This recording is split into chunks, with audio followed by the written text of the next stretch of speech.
the 50s had a particular vibe, but you could have chosen almost any era. The 40s or the 60s might have given you a different look. Why did you choose the 50s for that retro look? Great question.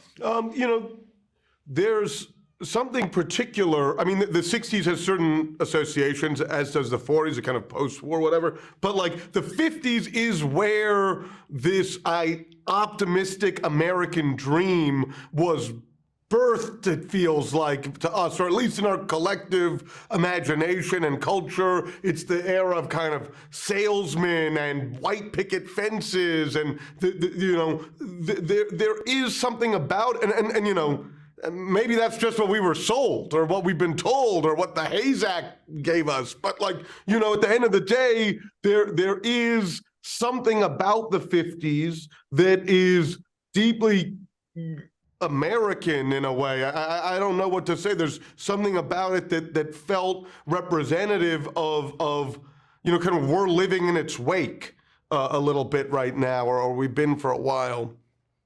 Well, we know that Billy Crudup's dad was a salesman. My dad was a salesman. How much research did you do? And do you ever think about putting this in a musical?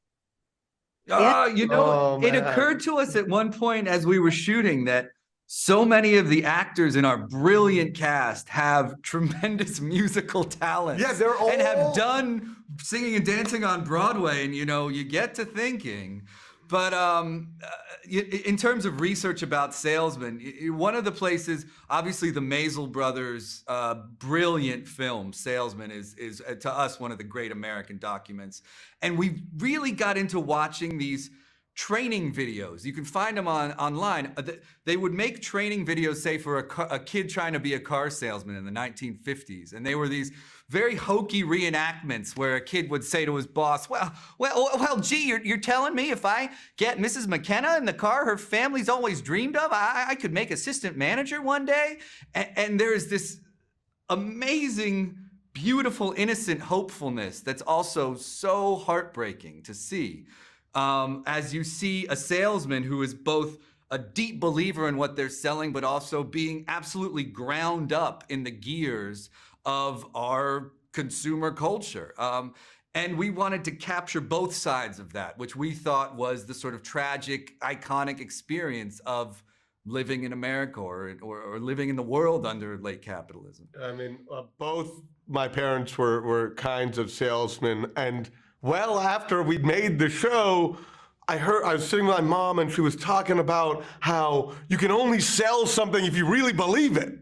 And I was like, oh my God, this has obviously found its way into the show a little bit. And it was like Jack's words coming out of her mouth. Not in a world like this, where you can have it all. We live with miracles at our fingertips. We got robots taking out the trash. We fly to the stars. And that's what I want for you and your families. That's the dream you all deserve. Soon you folks will be saying, wow. What's the best sales line you came across? Is there any particular thing that's stuck in your mind from these sales trainings? Or I think if you watch Billy's phenomenal performance in this show, you'll see that it's not necessarily the words, but it's the connection he's able to make with the people around him and the other characters in the show. It's true of him off screen as it is on, but you believe every moment you're with him that he wants you to have the life you've always dreamed of. And that's what makes him such a brilliant salesman. And it's a genuine passion on his part. It makes him a wonderful person, a beautiful person to work with. And I think he's given one of the most fantastic performances I've seen on television. Guys, thank you. Coffee is for closers, and you close this one. Thank you. That's good. Take care. Thanks so much. Great to meet you.